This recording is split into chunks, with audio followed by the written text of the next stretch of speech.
emergency for the first time in about... This is Jim, and Receiving this message. We are Ken Jennings and John Roderick. We speak to you from our present, which we can only assume is your distant past, the turbulent time that was the early 21st century. Fearing the great cataclysm that will surely befall our civilization, we began this monumental reference of strange and obscure human knowledge. These recordings represent our attempt to compile and preserve wonders and esoterica that would otherwise be lost. So whether you're listening from an advanced civilization or have just reinvented the technology to decrypt our transmissions, this is our legacy to you. This is our time capsule. This is the Omnibus.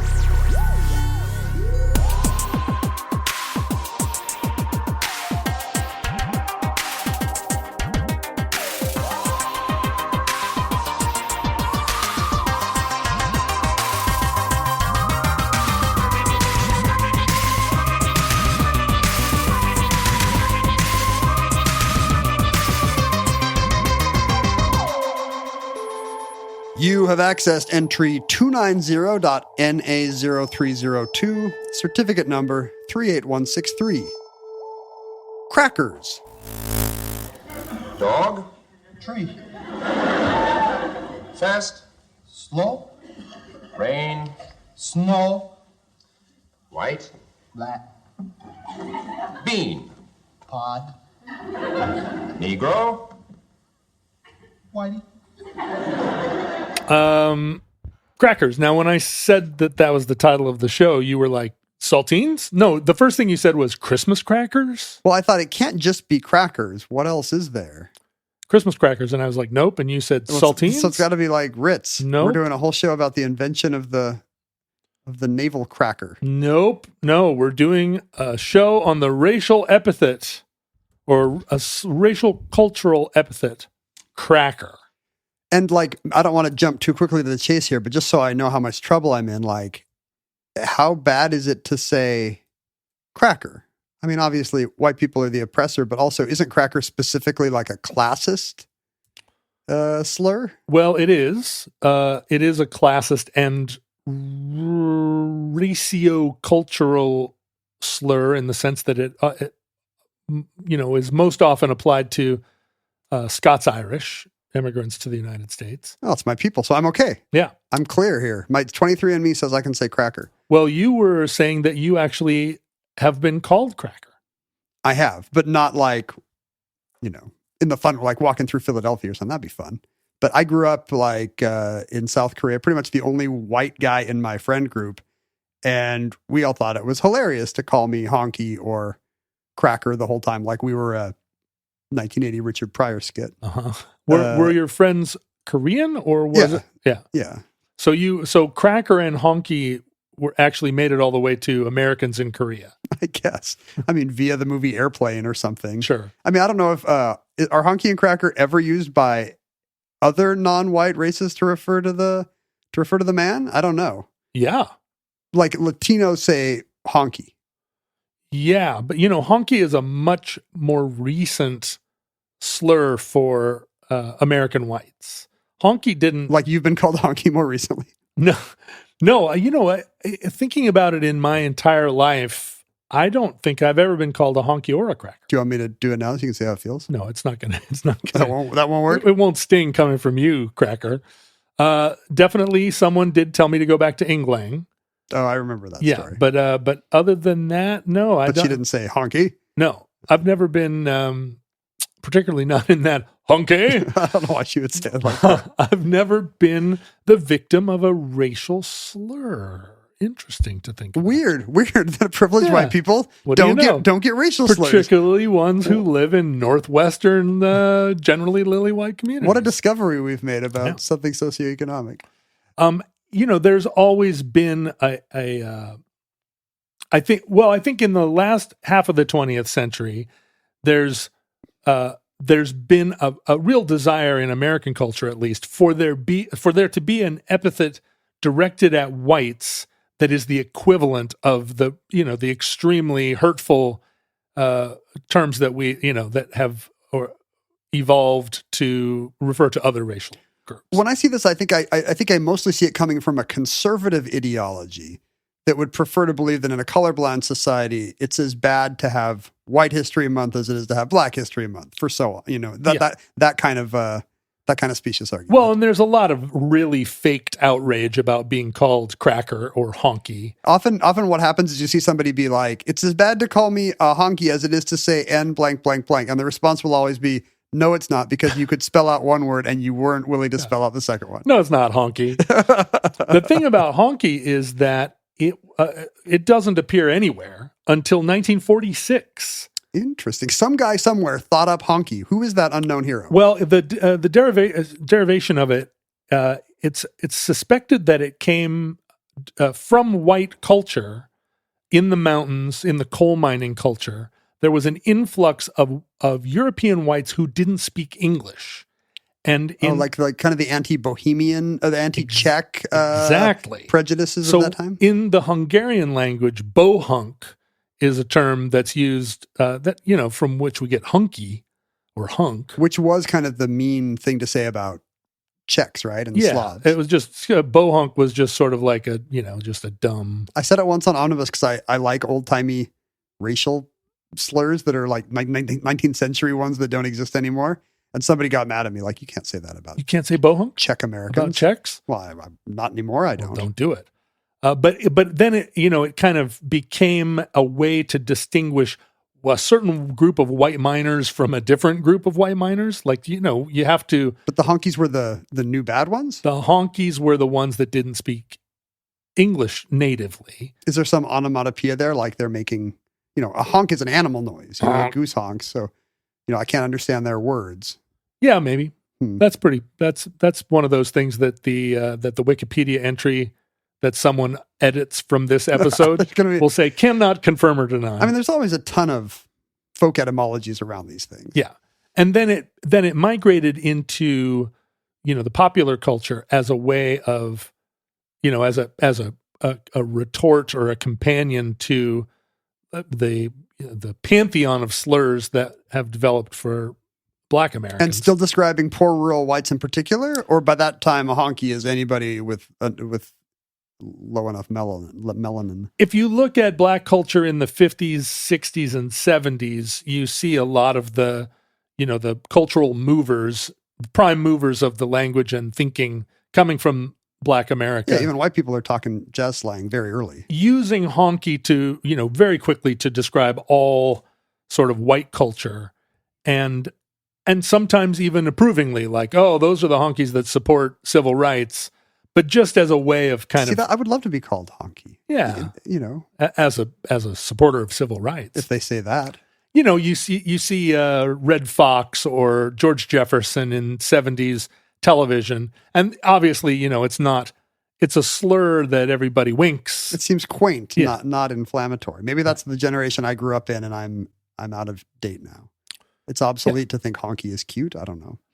Well, who knows? Like, just the fact that we're doing this show is going to make some people uncomfortable just because talking about race in America and words around race, it's very hard to know where the lines are drawn and what's okay to say and what's not.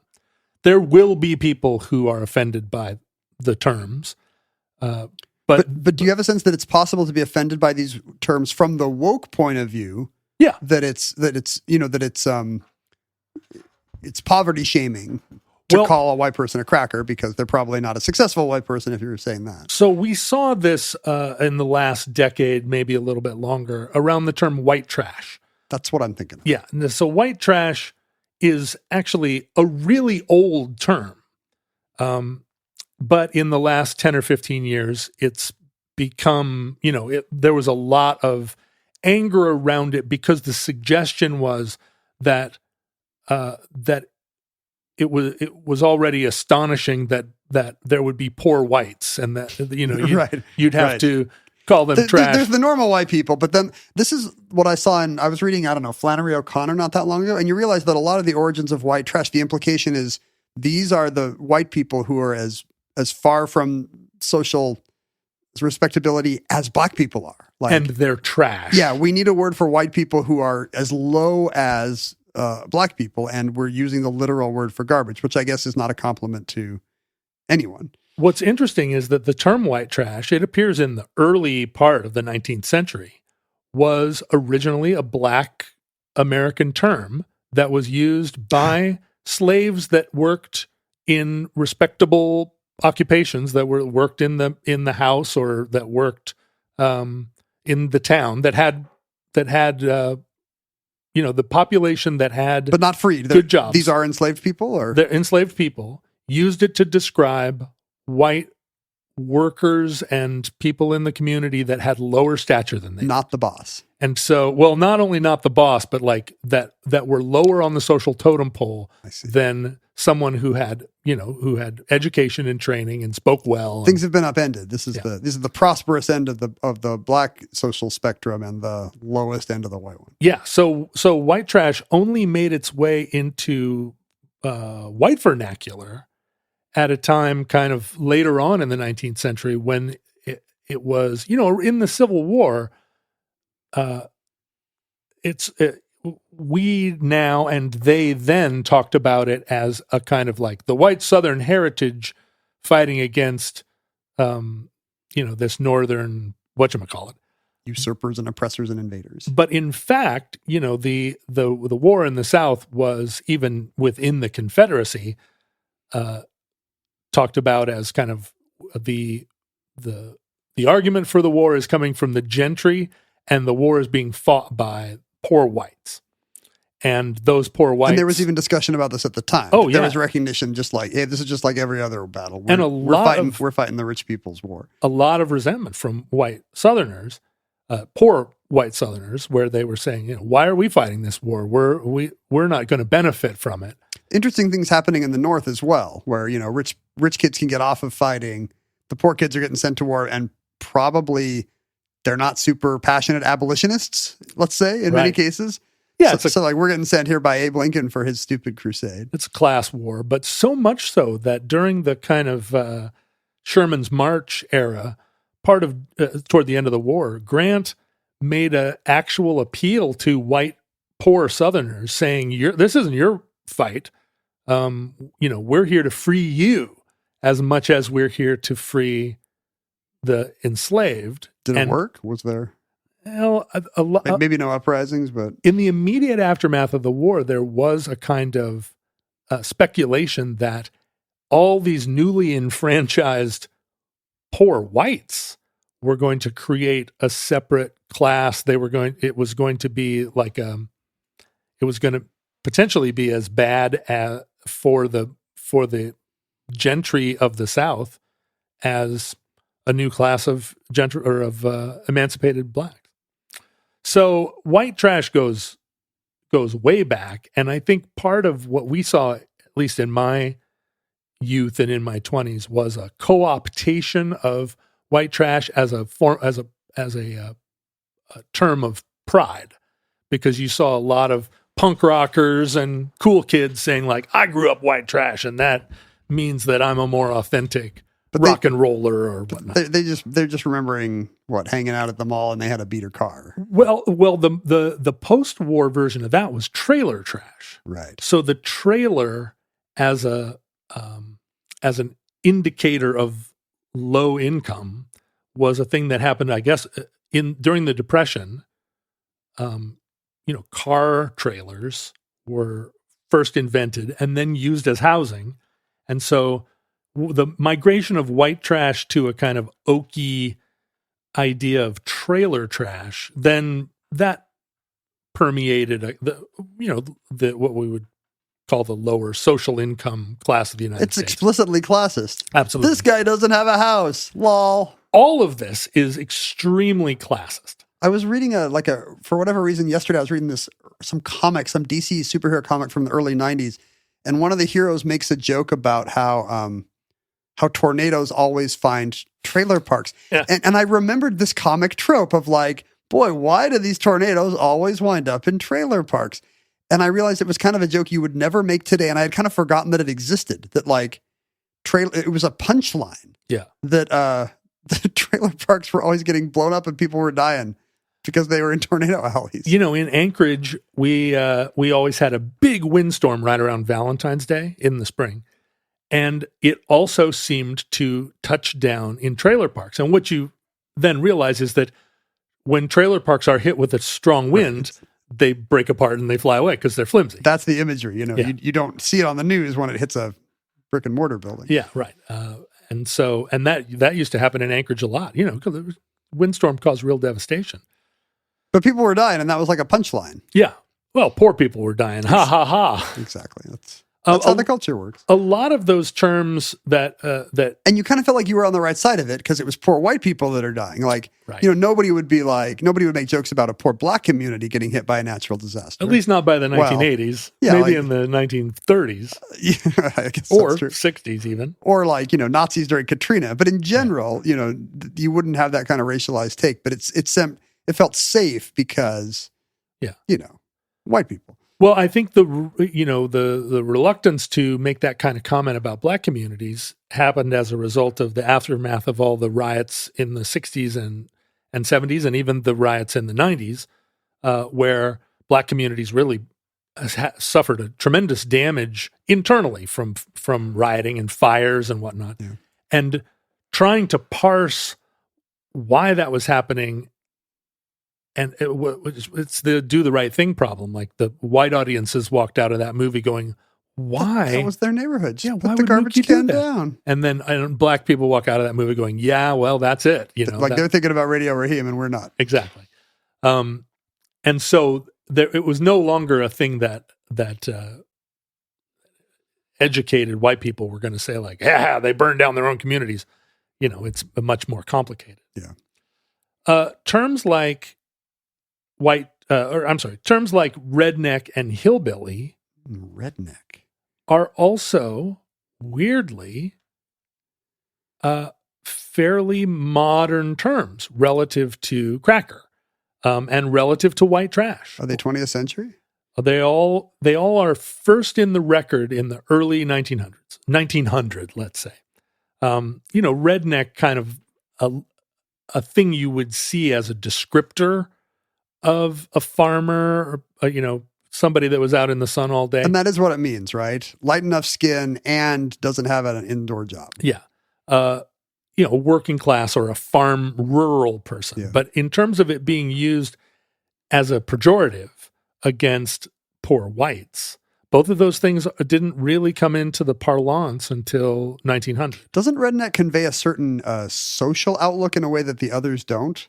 Redneck has come to mean, and they have the extreme conservative views you might associate with those people. Well, and you don't hear that with, white trash doesn't necessarily mean. Oh, it does. I mean, but you don't. White trash. I don't use white trash or hillbilly to mean they're voting for Trump. No, white trash conveys moral decrepitude. Yeah. Right. To say someone is white trash or trailer trash, the trash is where you put the accent, and it did take on the character of saying like these are people that are,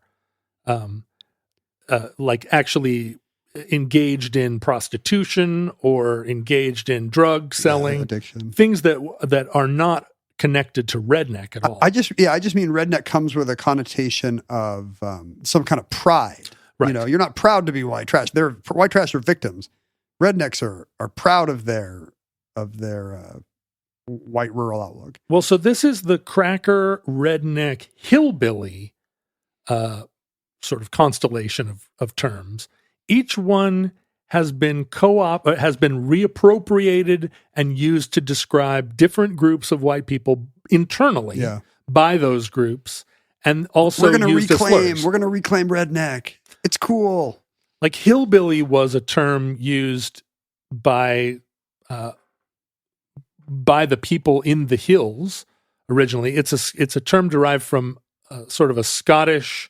It's a combination of Scottish ideas. The hill people were people that in Scotland that had sort of become these clans that lived. They're Highlanders. Yeah, up in the rocks. And then Billy was just a Scottish term for pal or comrade. Just a guy, like a Joe, like a Billy. But it only became a term, hillbilly only became a term after they immigrated to the United States. It's not a thing. And it's not people in the cities using it as a differentiator at first. They're using it among themselves. Initially, right? It's like in the one of the things that got me thinking about all this was I was talking to famed indie rocker Ted Leo, who lives in a more rural part of Rhode Island, a state you wouldn't think was large enough to have a rural To part. have hills, let alone billies. But in the kind of coastal areas of Rhode Island, there's a term for rural. We call everybody in New England a Yankee, but Yankee has this kind of industrious, educated, mercantile class. Right. But there are all these people in the Northeast that are rural and have all the kind of prideful separation. Am I going to learn a Rhode Island slur here? Yes. I'm excited. That Ted Leo at one point described himself as a swamp Yankee. And I said, what the heck's a swamp Yankee? And then he backed off and said, I'm not actually a swamp Yankee. I just live in swamp Yankee country. And you better not say it. You're not from Rhode Island. Exactly right. And when you go around America, there are all these, like up on Long Island, near the Hamptons, there are communities of like old clammers Who predate the money. who way predate the money, and they have their own dialects. They kind of they're this group that their dialect sounds more like the dialect that are spoken out in coastal North Carolina, because they're these isolated populations of people that were still speaking in a kind of British-y, like lower class British voice, and they're getting all pushed out now by rich people moving to the wrong side of the Hamptons because they can't afford the nice part. And then they're like, no, it's the Hamptons, the whole thing. The other side of the island, still the Hamptons. Gentrifying the lighthouses. So, swamp Yankee was a term that if a swamp Yankee called another swamp Yankee a swamp Yankee, it was all fine. Mm-hmm. But if somebody in the big cities, Somebody in Pawtucket said that's that right. it's gonna Somebody be a up there fist fight. at Brown, you don't get to call me a swamp Yankee. So redneck and hillbilly, yeah, they were adopted as terms of pride for those communities, and so was cracker. Cracker in Georgia and Florida, there's still a big differentiation down there. Like, or like I'm a Florida cracker, I'm a Georgia cracker, and it's part of state pride. yeah, or that side of state pride. Nobody in Atlanta is gonna. I think if you called somebody a cracker there, who knows what you'd get. But there's a lot of, I think, retconning of the term. And I heard it a lot during the era when it was both being used as a slur and also kind of trying to put energy around it that would equalize it. Because that desire, Which side is that coming from? well, that's the thing. The desire from the black community to actually have a term that does The sting. Yeah. and then the desire of a certain aspect of the white community to be aggrieved. and to find that grievance and also to be like nurse it. And also to be like, well, there shouldn't be something sacred about the N-word, like Exactly. I could be called something just as bad. Sure, you can And there's call me a almo- noodle. And there's almost some level of like, then I get to use the N-word, right? Have we figured this out? And part of that was an etymology of the word cracker that connected it to the sound of the crack of a whip. And that Right. if you were somebody cracking the whip, the overseer is the whip cracker. That's right. And so it was connected to a kind of evil, and that was part of what gave it the sting. And I think I may have heard that more from, I don't know which side I heard that from. On some level, it's like, y'all are using cracker like in a fun way. Oh. But guess what? Like, it's a slave owner thing. So think about that. Right. Yeah. And there is some, down in Florida, there was some sense of the crack of the whip, except it was the whip of cattle drivers. Oh, because it was ranchers or whatever using that. Yeah. And the pushback on that etymology was just that the people we refer to as crackers weren't slave owners. They didn't even have the job of cracking the whip. Maybe that's what gives you license to make it the word for white people, right. Because it's both high and low. But you're saying that's Okay, so it does not mean a whip cracker. Like I'm fascinated by this idea of when, misunderstood etymologies determine which words get banned.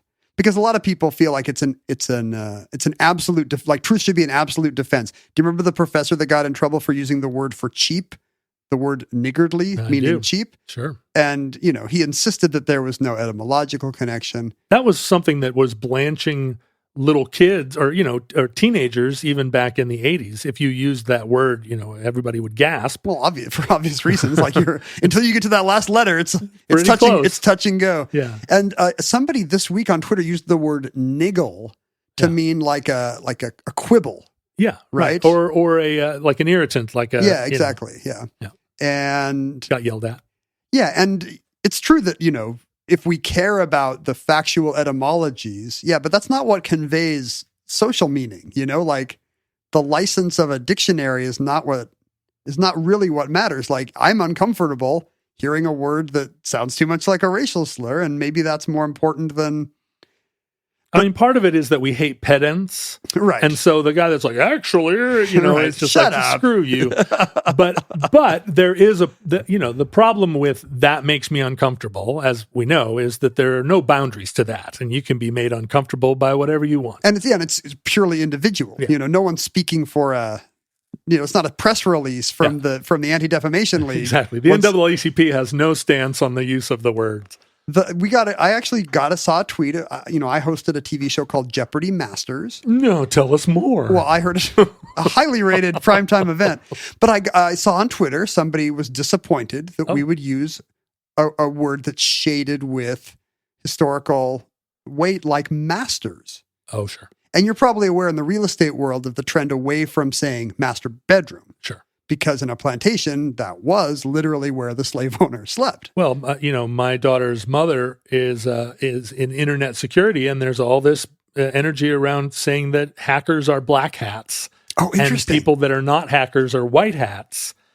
Well, there's a whole set of meanings around master and slave when it comes to different tech architectures. Sure. And I haven't been in that world for 30 years, but I assume that's all gone now. 20 years. I guess it depends on who your IT manager is, whether or not they are trying to, or rather, if your company has a DEI executive who's down there, sending memos or not. But just the straight-faced idea that the word master was now out of bounds, it had not even occurred to me. Oh, the University of Washington just released a whole list of words, and do they still give master's degrees? Interdasting. Because, a lot of these uses, they go back to master and apprentice, artists producing masterpieces. This all, predates American chattel slavery by centuries. Yeah. But if the benchmark or goalpost, if it really is what makes vast swaths of Americans uncomfortable, like, I can see why the word master is a little bit tainted now. But this is, I think, again, a somewhat of a question of how much Twitter reflects the world. Exactly. And it makes a certain tiny percentage of vocal people on Twitter uncomfortable. Yeah. And the vast majority of people have very little opinion about it. And no university is renaming their master's programs, and no museum is relabeling their masterpieces, and no golf tournament is changing its. And because what could be less racist than PGA tournaments? I know, right? But this, and then unfortunately, a lot of liberals then decry the fact that every year there are more Black and Hispanic Republicans, and wondering what that indicates. Cracker goes back to Shakespeare and before. Really, in the same meaning.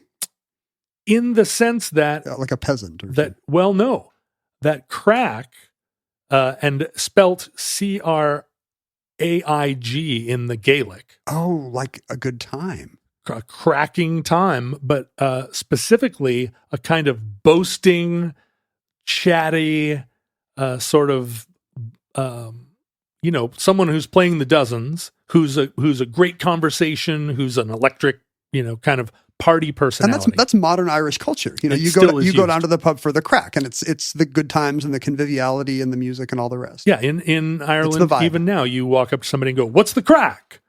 and it's referring to all of this kind of sport and good times. So Shakespeare uses it to mean kind of a saucy person. In King John Act 2, Scene 1, Oh yeah, I'm picturing it. you got it? Yeah. The Duke of Austria describes Philip. You could be making this up, but I wouldn't know. I know. Oh, Nobody's going to know. Yeah, the Duke of Austria comes out. He says, "What ho from what news from France?" Yeah, there's 15 people listening who are like Shakespeare scholars who are like, he says, "What cracker is this same who deafs our ears with this abundance of superfluous breath?" A cracker being who's this chatty Cathy? Yeah, somebody who's just this joker who's full of it. Yeah, right. And it gets so this is 1595, and it gets attributed, or it becomes a kind of slur for Scots-Irish, specifically the kind of like prideful boasting that the Scots were famous for, in particular against their British masters. Because Shakespeare doesn't have a lot of other races to make fun of, so it's always some Welsh guy who's just always talking about how much he loves being Welsh and leeks. Exactly. Because if Shakespeare had other races, he really could have gone crazy. Yeah, but he had Iago.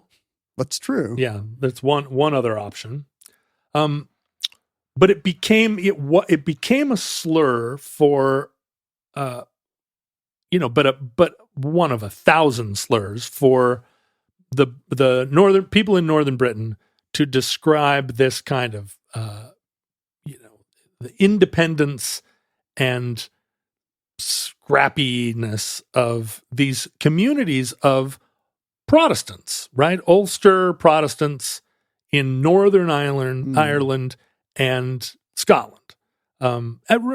Compared to the Church of England, these are Presbyterian Scots, right? They're on the outskirts of society. Yeah, and they're dirt farmers, and they don't accept the hierarchy. And when the early immigrations to America happened, this is all described in very well in a book by David Hackett Fisher. I don't know if you ever read it. It's called Albion's Seed. I don't know it. And Albion's Seed describes the various and sequential immigrations to the United States, specifically from the British Isles, and says these people from the Southwest are the ones that came to Virginia. Oh, they're regional. Yeah, and these people from around London and from the Southeast are the ones who went to New England. And then the Scots and the Irish went to the Appalachians. So we just got a map of England basically mapped onto us, but on its side or something. And what's very interesting is that the Irish that immigrated to the Northeast were from the South. So they were Catholic. So when you think of the Irish populations of Boston and New York, right, they're all Catholics, whereas the Irish and Scots that are in the Appalachians are all Appalachians, they would say. Appalachians, that's right, sorry. They get mad. Are all Protestants. And Fisher in Albion's Seed makes an interesting argument that there's actually, because of the rough and tumble lives, both like at a subsistence level and also in a sort of constant war level of the people that lived on the borderlands of Scotland and England, that the Scots actually developed a larger testosterone production. Like physiologically? Yeah. Wait, this Albion Seed guy is getting into a little bit of phrenology and race science here? Maybe not race science quite. It's I don't know how you would. I'm interested. I want to go around Appalachia measuring everybody's testosterone. But so they were very the border Scots had a very clannish and violent social culture, and they imported that even without the testosterone argument. They imported that clannish and ultimately like warlike culture directly to Appalachia. They're feisty, whether you want to tie it to a particular hormone or not. And you can read it in all of the colonial reports that the Tidewater and East Coast colonial authorities writing back to England are trying to describe why this very unruly group will not settle, will not agree, will not compromise, and they're a constant thorn in their side, even, all the way back. Are we just seeing colonial racism there? Like, you know how these lower classes are. You know how they're always drunk, and it just seems like anti-Italian sentiment from the 20th century. Well, except that Appalachia absolutely had a very separate culture, and that Appalachian identity and culture extended out through successive emigrations throughout the South. If you think about Southern culture right now, a lot of it comes and it's kind of prideful. I don't know if you would say boastful, but certainly like that prideful and war fetishizing. We do things our way. Yeah, we don't that's care if you don't. And we're not going to take it. And we're very Salt's much gonna rise gun again. oriented. Yeah. A lot of that came from that Appalachian culture and then became Southern culture. When in fact, originally Southern culture was genteel and, preppy and so forth. And all that country music was just Scots-Irish. It was just folk ballads That's from the same fringes of England, right? And when you think about now, I'm going to give you some statistics, and these are statistics that often get misused by people in this kind of argument, right? But the figure 12 million Africans brought to the Americas as part of the slave trade. Mm-hmm. That figure is referenced all the time. 12 million Africans came across the Middle Passage. But 9 million of them went to Brazil. Interesting. And the actual number of African slaves that made it to what became the United States was less than 400,000, 388,000 Africans were transported, survived, and became Americans. And are you going to tell me this is just dwarfed by the Southern cultural influence of the Scots-Irish? Well, no, but that of the original, before the Revolutionary War, of the original 500,000 white Europeans, specifically English, who came, somewhere between 1/2 and 2/3 of them came originally as indentured servants against their will. The crucial difference being that they were able to work and gain their freedom, where the Africans weren't. But by the numbers, America of that generation is being formed by people who are here enslaved against and their will. indentured people who don't want to be here. So a lot of the whites who entered the United States were often, before Australia was developed, the United States Before was Australia where was invented. Before Australia was colonized, all of the prisons and the poor were sent to the United States. London. We say white trash because we are the trash dump. That's right. Of Europe. The city of London took all the vagrant children and all of the unreformable and sent them here. And so, but what's interesting is that these cracker terms are generally used to describe Southern rural whites, and Northern they escaped the whites. There was an assimilation process, although there was a lot of Italian and Catholic racism, Irish racism, because of their different religion that lasted into the middle of the 20th century. And in my case, still to this day, our last episode, I had lots of disparaging comments. Still hates the Catholics. To the Catholics and the... When you found out I was doing the Camino in Spain, you were like, what? Yeah, I was a little offended that you didn't ask me to go. I'm walking across Europe, but I don't know anybody who likes to do that. In 1717, there was actually a law, the Penal Transport Act, that in the UK that divested themselves of their prisoners to the U.S. And a lot of those prisoners, of course, well, most of them probably poor and low class. Mm-hmm. And this is in the United States. We have, because we both see ourselves as and are meritocratic society in the sense that there's more social mobility here than most anywhere else. But part of the 20th century has been a process of seeing that more and more as an economic hierarchy. And we talk about the upper class being rich, the upper middle class being the more sort of educated and mobile, but slightly less rich. Middle class being entirely defined by its income, and then low class being both income, and then we start to see some social approbation. It's true. I rarely think about anything but income. Whereas 100 years ago, it would have been much more about manners and genealogy and almost all. Because you could be you could be high class and poor. Your income could be very low, but you're still the right family. My father's family was from the antebellum South, and they perceived themselves, even after they lost it all in the war and moved west, perceived themselves to be a very high station. Gentility. And it's part of why that, and also that they were all Victorians, but I have certain highfalutin mannerisms. This is the definition of white privilege. Yeah, it's the origin. But the idea of class has very little to do with income. It has historically, it has everything to do with your preoccupations and your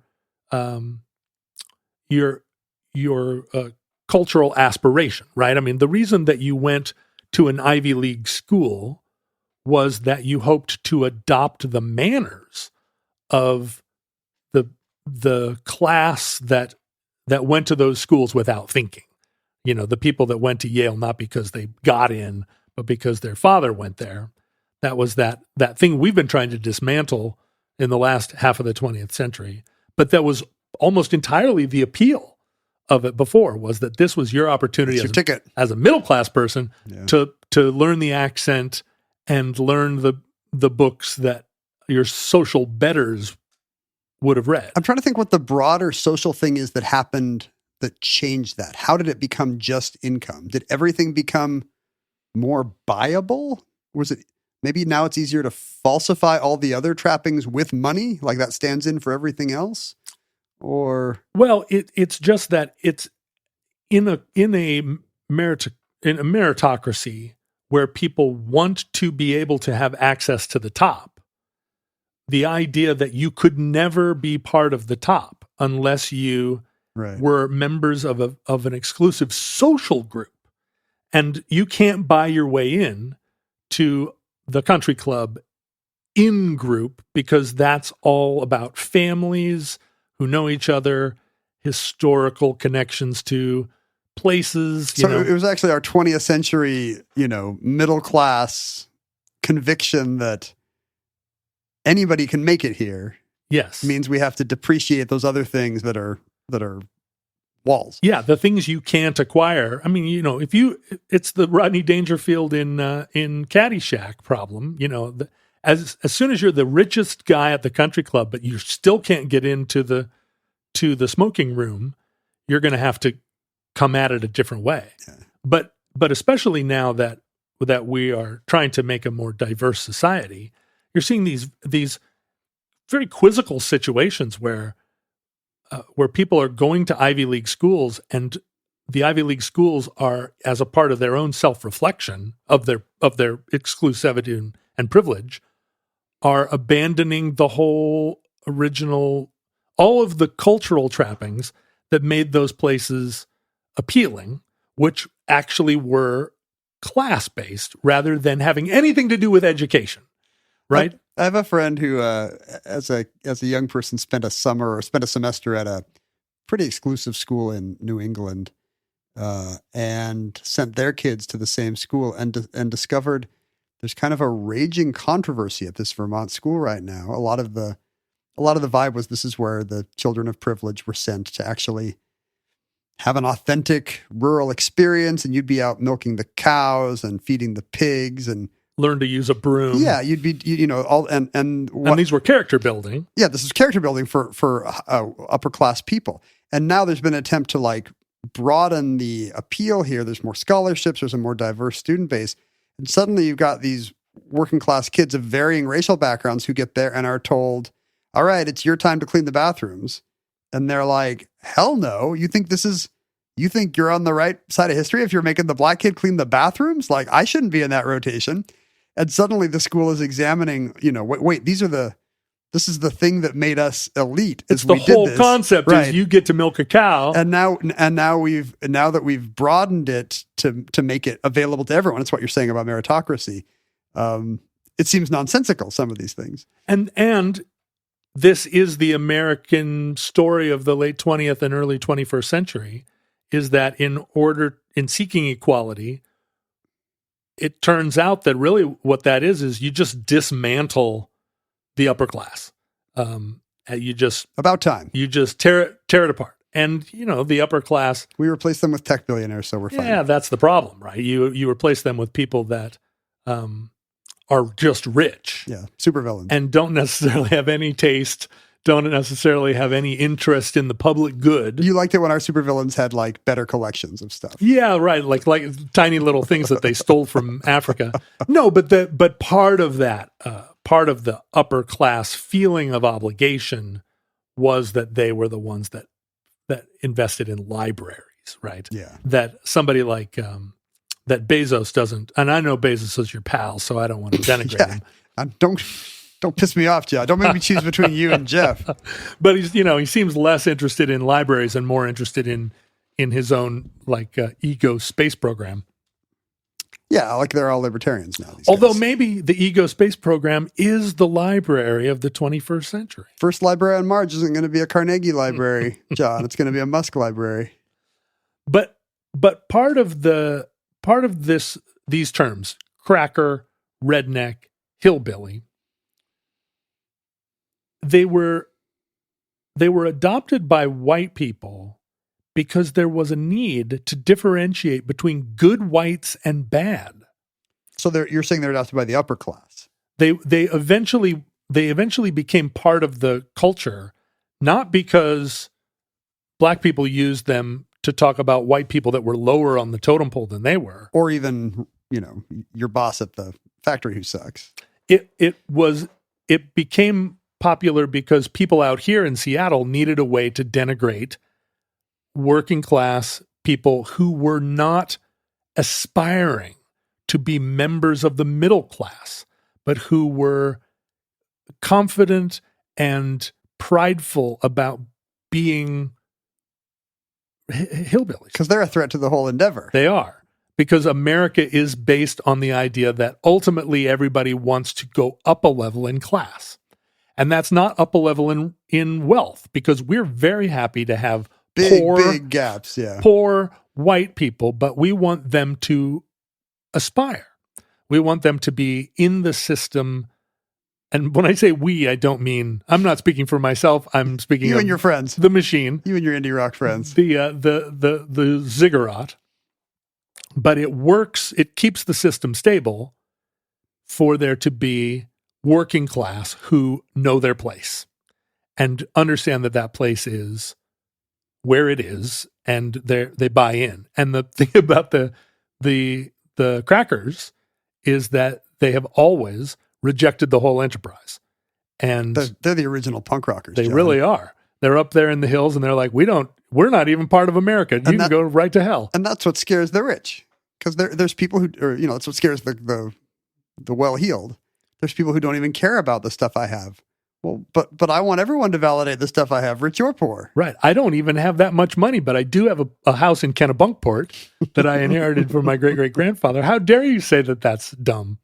And that, I think, is why those terms and that culture were, as they spread out from Appalachia, teach the controversy, and started to become part of the cultures of Texas, Oklahoma, and then the low country of Alabama, Georgia, Florida, Carolinas.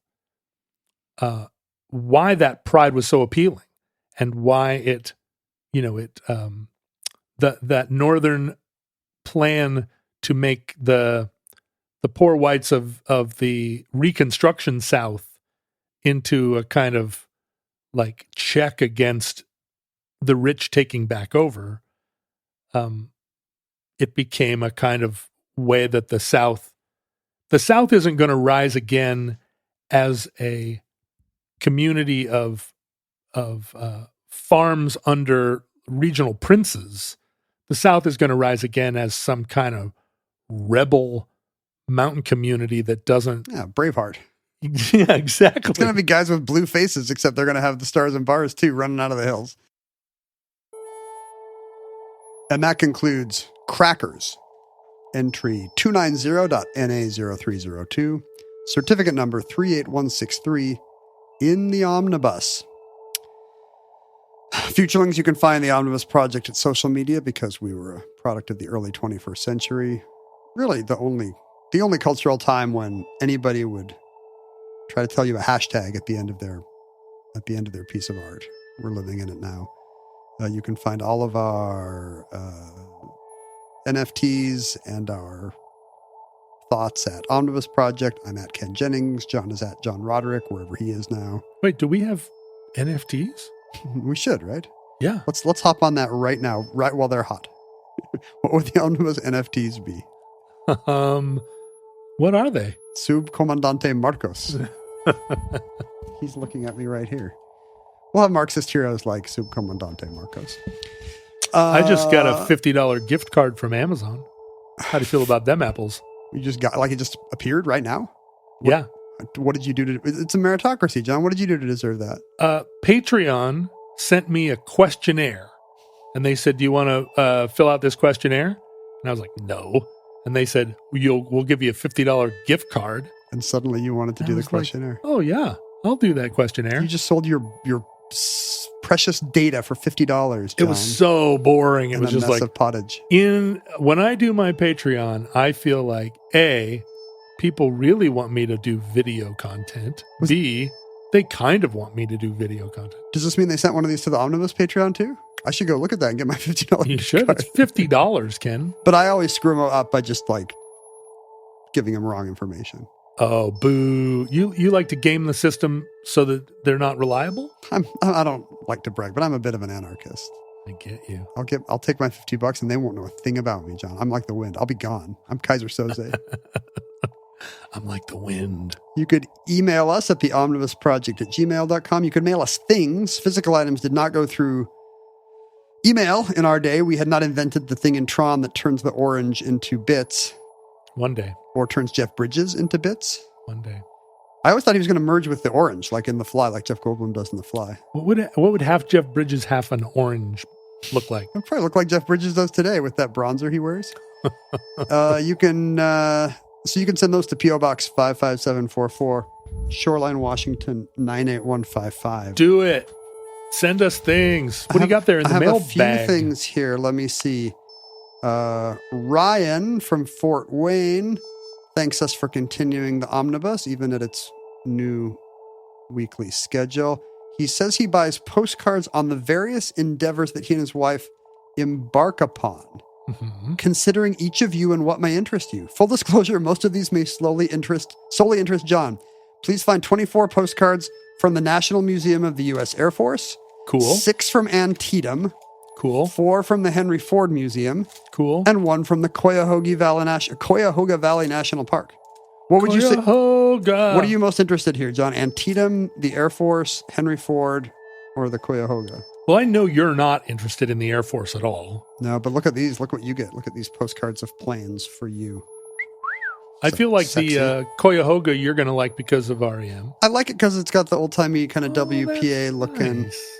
For my birthday, somebody gave me a box game, a tabletop game called Parks, where all the cards are beautiful national parks art. That sounds like a really fun game. I don't even know if the game is any good, but I'm going to love looking at I like this postcard of an Apple computer super circuit board. See, there you go. That's made for you. This is from the Henry Ford complex has a Museum of American Innovation.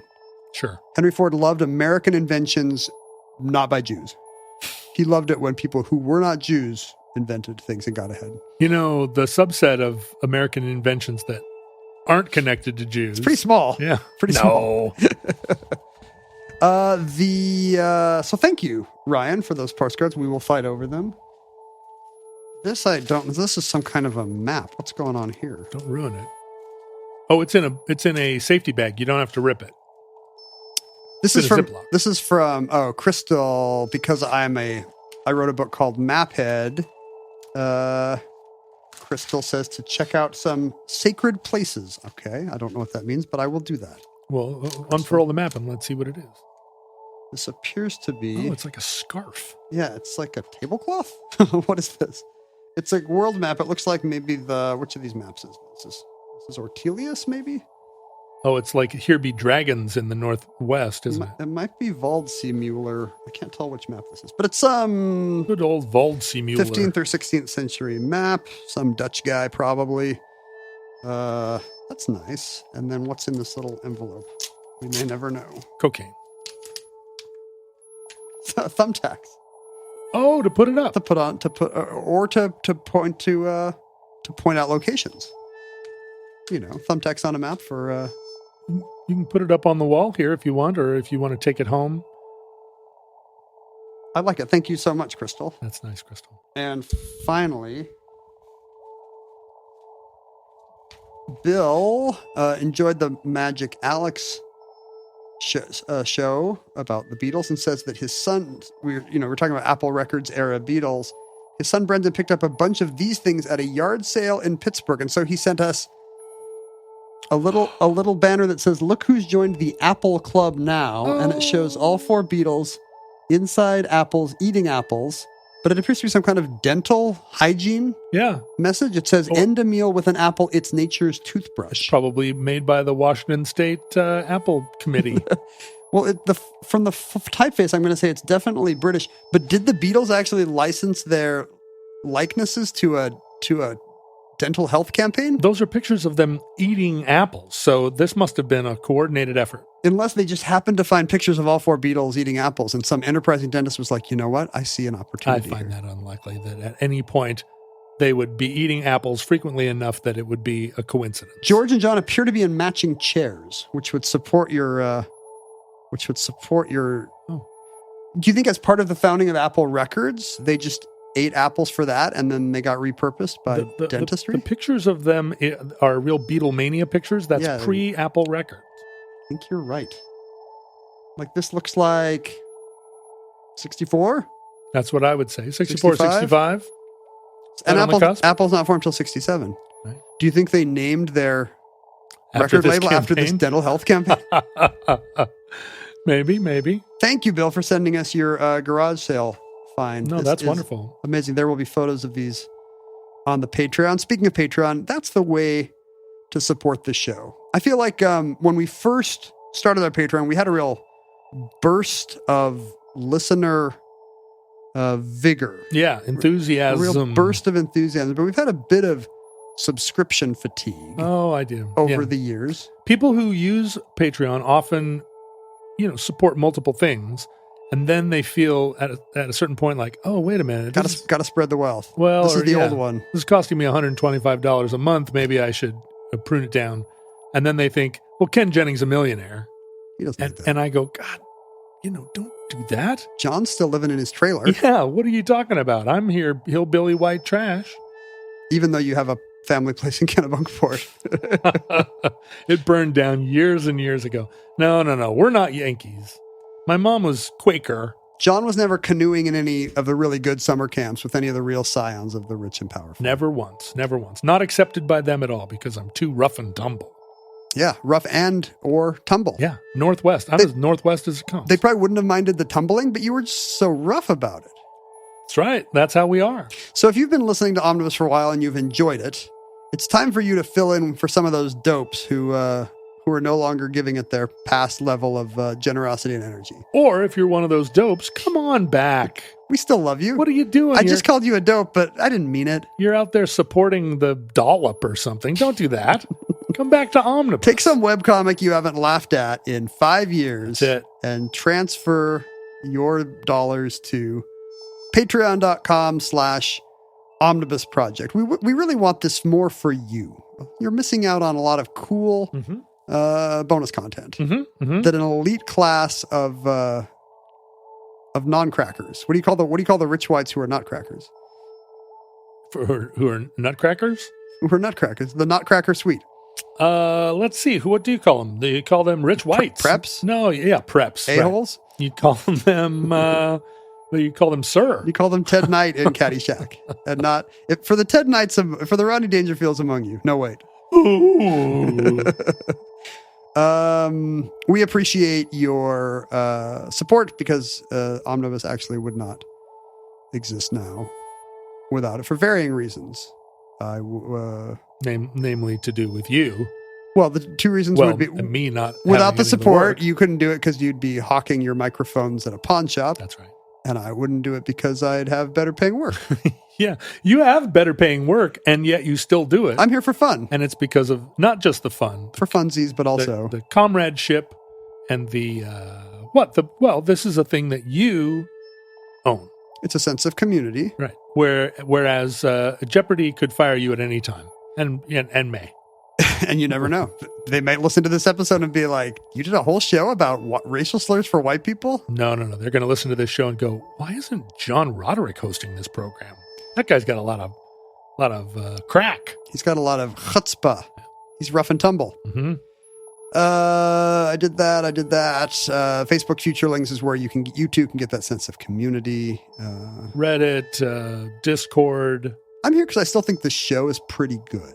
Honestly, it's really good. It's a good podcast. It is a good podcast. It's objectively a good podcast. And if we stopped doing it, there'd be one less good one and 10 more not so good ones would spring up.